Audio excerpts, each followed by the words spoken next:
Hello sa mga kasolid Reyna, good evening, good afternoon, good morning guys. Hindi pa ako naka-move on kay Banat Bagsik, no? Dami niya. Marami pala siyang pinagsasabi doon. Grabe po.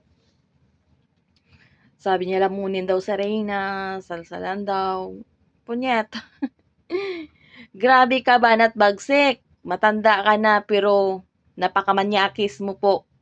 Yung mga mindset na yan, gawa po yan ng mga manyakis. Wala po sa isip natin yan, Banat Bagsik. Pero ikaw sa katandaan mo na yan, ganyan pa yung sa utak mo. Grabe, Banat Bagsik. At sinasabi mo, minura kita. Alam mo ba, anong rason bakit napamura ako sa'yo? Ano bang pinagsasabi mo sa bata at sa amin ng mga sponsor? Huwag mong sabihin na wala kang alam. Banat Bagsik. Suggest ko lang sa'yo, balikan mo yung mga last na mga reaction video mo at saka mga live about sa mga sponsor na Reyna at saka sa nanay ng bata. Tinatawag mo na mukhang pera. May pera ba si Ate Melanie na kinuha sa Kalingap? Tanungin kita, may pera ba si Ate Melanie na kinuha sa Kalingap? Tapos, tawagin mo kami na ninakaw si Reyna sa Kalingap? Excuse me, tanungin mo kaya din si Kuya Val kung paano nakuha si Reyna sa Kalingap. Kung paano yung proseso, bakit si Reyna nadala sa Kalingap. Tanungin mo din si Kuya Val kung sino yung sumundo kay Reyna papuntang Manila, Banat Bagsik. Kasi ang mahirap din sa inyo kasi, kuda kayo ng kuda, wala kayong alam. Kami ay tumutulong lamang sa bata, sponsor kami, natural po susundan namin si Reyna sa nanay niya. Dahil si Reyna po is nasa nanay niya, common sense, Banat Bagsik, Lula Banat Bagsik. Alangan naman po, 'di ba? Sponsor supporters nga kami. Alangan naman si Reyna kinuha ng nanay niya. Saan pa kami magbibigay ng tulong namin? Magda-direct kami sa nanay dahil wala na nga si Reyna sa Kalingap. Common sense nga, 'di ba? Banat Bagsik. Grabe ka, bubo ka. Sa totoo lang. Napaka-bubo mo. Magalit ka sa akin, one time kita minura. Deserve mo po 'yun. Deserve mo po. Mas okay nga lang 'yun, mas magaan pa 'yun sa pinagsasabi mo sa nanay ng bata. May saltik, may sayad. Sa bata, sa kay Reyna may sayad. At kung ano-ano pang pinagsasabi mo, lalamunin, mga wakwak, ninakaw, walang utang na loob. Excuse me, ano yung utang na loob namin sa Kalingap? Nilingap pa kami ng Kalingap? Banat Bagsik? Ano yung utang na loob namin? Kailan namin ninakaw si Reyna? Kami bang kumuha kay Reyna? Bubo ka talaga, tanga-tanga ka. Sa totoo lang, matanda ka na, nagre-reactionist ka, matagal ka nang nagre-reactionist, at tumanda ka na sa katadada dyan, kakakapangbalahura ng kapwa mo. Hanggang ngayon, tanga-tanga ka pa rin mag-reaction. Ninakaw namin si Reyna, paano namin nakawin si Reyna sa Kalingap? Inanay nga yung kumuha, di ba? Sisihin mo yung mga balahurang mga kaibigan mo dyan, na nung hinihiram ng nanay ng bata, yung anak niya, ano yung pinagsasabi nila? Ngayon, yung nanay ng bata napuno at na-trigger, kinuha yung anak niya, tapos sisihin niyo kung sino-sino. Natural po, susundan namin si Reyna kasi nga, mula sa pool hanggang ngayon, sa sponsor po kami ni Reyna. At hindi po yun hindi po yun kumbaga, hindi po kayo maso-surprise diyan. Kasi gano'n naman talaga yung nangyayari, eh, sinusundan palagi si Reyna ng mga sponsor niya at supporters, kung saan siya doon kami. Napakasimple lang yan, Banat Bagsik. Yung pinagsasabi mo sa bata, nasasalsalan ng tomboy, which is ako yung tinatawag mo tomboy, kilala mo ba ako personally? Natatawagin mo akong tomboy? Reactionist ka ng kalingap, ng community, ng naglilingap sa mga kapwa, nakapos palad.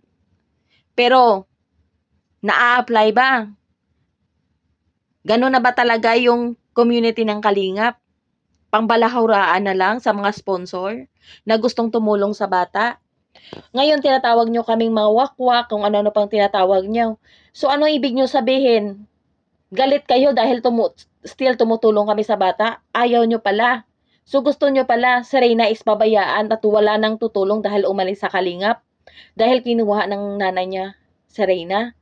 So, saan mapupunta yung pera namin? Sa inyo? Kayo yung mukhang pera, hindi po si Ate Melanie. Kayo po. Ikaw, nagko-content ka sa bata, pinagkitaan mo yung bata, pinapakain mo din sa pamilya mo yung pera na pinagkakitaan mo dahil sa views galing sa bata. Kami, kino-content namin yung bata, alam mo ba kung saan napupunta diyan? Sa bata rin. Hindi mo ba alam kung magkano yung binibigay naming tulong sa bata? Kulang pa po. Alam mo po yung YouTuber ka, alam mo po yung magkano kinikita sa YouTube. Punyeta ka, tatawagin mo si Ate Melanie na mukhang pera. Ano yung hiningi na, no, nangingi ba sa Ate Melanie ng pera sa Kalingap? May pinera ba siya? May nakuha ba si Ate Melanie na pera ni Reyna galing sa Kalingap na pinatago? Hindi ka na-mention ni Ate Melanie. Ang sabi ni Ate Melanie, hayaan na yung pera, pera lang yan, importante. Gumaling yung anak niya. Yun ang sagot ni Ate Melanie nung tinanong siya kung balak niyang kukunin yung pera ng anak niya sa Kalingap na nakatago sa bank ni Kalingap Rab. Kami naman, wala naman kaming karapatan. Nai-insist yan. Kasi kung yun ang desisyon ng nanay, yun na yun. Kasi nanay yun eh. Although na sa amin yun galing yung pera na yun. Wala po kaming karapatan dahil binigay na po namin yung kay Reyna.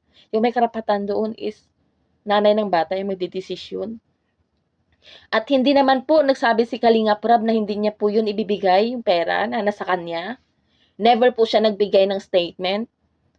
Kasi yung nasa isip lang namin na sa kay Kalingap Rab at nakatago lang, yun kasi ang sabi namin sa kanya, itago niya lang sa bank account niya. Kayong gumagawa ng issue, hindi po kami. Kayo po ang sumisira sa Kalingap, hindi po kami. Kasi kami ay tumutulong lamang, sponsor po kami ni Reyna. Bakit kayo galit na galit sa amin? Hindi lang po kahapon or nung isang araw yung mga pagmumura mo sa amin. Nakaraang linggo pa po, banat bagsik dahil yung lahat ng sinasabi mo lahat is hearsay lamang at pambalahura. Kung namura man kita ng isang beses, is deserve mo po yun. At least isang beses lang. Sa tagal-tagal mo na kaming binalahura, isang beses lang kita ni-strike, nasaktan ka. Alam mo pala, yung feelings na binabalahura. At one word lang yun, banat bagsik.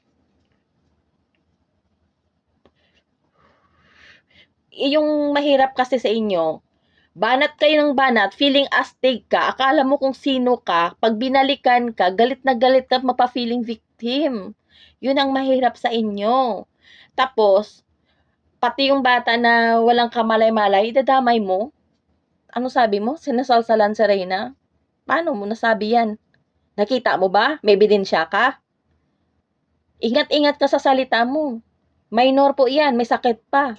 Ingat-ingat lang. Baka matulad ka sa isa na nagtatago na. Banat bagsik. Nasa Saudi ka pa naman, alam ko haram yan. Bawal yan, pwede kang mapauwi. Banat bagsik, ingat-ingat lang. Matanda ka na, bubu ka pa rin. Hindi mo nilulugar yung sarili mo. Ikaw may ambag ka ba kay Reyna? Di ba wala? Kami may ambag po. Yung sinasabi mo nakita sa YouTube, hindi pa kami kumikita dito sa YouTube. Baka kikita pa lang kami dahil sa inyo. Baka kikita pa lang kami dahil sa inyo. 'Di ba? Hindi mo alam sino nagpapaaral kay Reyna. Hindi mo alam kung sino nagpapagamot kay Reyna. For 1 year, habang inaalagaan ni Roda Official. Tapos kasabihin mo, pinipirahan namin si Reyna. Isampal ko kaya sa'yo yung mga, resibo. Kung nakapagsalita man ka ako dito ng tinulong namin kay Reyna, kasi nga, hinuhusgahan nyo kami na pinipirahan namin yung bata. Paano, sa anong way na pinipirahan namin sa Reyna? May pera ba sa Reyna galing nung umalis sa Kalingap? May pera ba si Reyna na bitbit? Nung umalis sa Kalingap na kinuha siya ng nanay niya? Kahit ng damit niya nga, ilang piraso lang eh. Karton-karton. Yung pinamigay ng mga sponsor, hindi niya nga dala-dala eh. Mga alahas niya, pera niya, 3,000 laman ng wallet niya, samantala nga ang daming binigay sa kanya. Hindi ngayon hinahanap ng nanay niya. Yung importante sa kanya, madala si Reyna sa Manila at mapagamot sa St. Luke's. Alam po yun ni Kuya Val lahat. Dahil po si Kuya Val at saka yung sponsor na papagamot kay Reyna sa St. Luke's is may pinag-usapan. Mag-research ka muna at magtanong-tanong sa mga sa mga boss nyo bago ka magkuda dyan, banat bagsik. Hindi po yung Reyna's community yung nagpadala kay Reyna sa Manila, kundi yung nanay niya mismo at 1M sponsor. Kung mapanood mo yung 16th birthday ni Reyna, may nagbigay ng 1M sponsor, panoorin mo, malalaman mo doon yung lahat. Pinatupad lang ng 1M sponsor kung yung lahat na pangako niya doon, kung ano binasa niya doon nung binigay yung 1M, pinagaloob niya kay Reyna yung 1M, at pinalakpakan yung lahat ng kalingap na umattend sa birthday niya. Ngayon, maso-surprise kayo na si Reyna kinuha ng nanay niya at dinala sa Manila. Yun naman talaga yung pinakaplano, di ba? Na si Reyna may ipagamot sa St. Luke's. Ikaw lang talaga content ng content. Pinapalamon mo sa pamilya mo, galing sa pambalahura mo sa bata na walang kamuwang-muwang. Banat bagsik. Punyeta ka, ako yung baliktarin mo na minura kita. Bago kita minura, marami ka nang sinabi sa amin. Nagtimpi lang kami, banat bagsik, pero sa point na sabihan mo yung bata na may sayad, ng mana sa nanay niya na may sayad, is too much. Is too much, banat bagsik. At huwag mo akong husgahan dahil hindi mo ako kilala, banat bagsik. Sino ka ba sa akala mo? Tumanda ka na, wala kang achievement sa buhay. Ako, tanungin mo ako. Baka magulat ka. 28 years old, may ipagmayabang na sa'yo, banat bagsik. Punyeta kang matanda ka ha, sumusubra ka. Mag-ingat-ingat ka sa salita mo. Mag-ingat-ingat ka. Isipin mo, maraming big time sponsor si Reyna. Baka pagkaisahan ka. Banat bagsik. Huwag kang magpabagsik-bagsikan dyan. Huwag kang papabagsik-bagsikan dyan. Kasi minor yung binapalahura mo dyan. Banat bagsik, ingat-ingat ka. Ikaw yung nagpapababagsak sa kalingap, ikaw nagbibigay ng kahihiyan sa kalingap. Charity community, ganon yung reactores ng charity, ng kalingap, ganyan na. Yung mga tinutulungan nila, beneficiary, binabalahura ng isang matanda na walang pinagkatandaan, sinasabihan na nagsinalsalan ng tumboy. Nakita mo ba na sinalsalan si Reyna? Gago ka eh. Kung minumura ka man ng mga taong binabalahura mo, is deserve mo yan. Banat bagsik. Huwag mo akong unahan dahil hindi ako takot sa'yo. Sino ka ba sa akala mo? Ako, hindi mo ako kilala, pero ikaw kilala ko. Banat bagsik. Huwag mo akong subukan. Huwag mo akong subukan. Alam ko dyan, sa Saudi, haram yan. Haram yan. Bawal yan, di ba? Bawal yung magmumura dyan. Sa Saudi, ingat-ingat lang. At saka lalo pa minor yung minumura mo. Sinalsala ng tumboy. Gago ka pala eh. Wala ka bang anak? Hindi ka ba nanay? Banat bagsik? Hindi ka ba nanay? Kung tawagin ko din kaya yung anak mo na sinalsala ng tumboy, okay lang ba sa'yo? Sabihin mo pa, ina ka, may anak ka, ginaganyan yung anak mo. Ayaw mo pala eh. Ilang beses mo na ba binalahura sa Reyna? Hindi lang po isang beses. Nakaraang linggo pa. Banat bagsik. Hindi lang itong linggo, nakaraan pa, nagtitimpi lang kami sa'yo.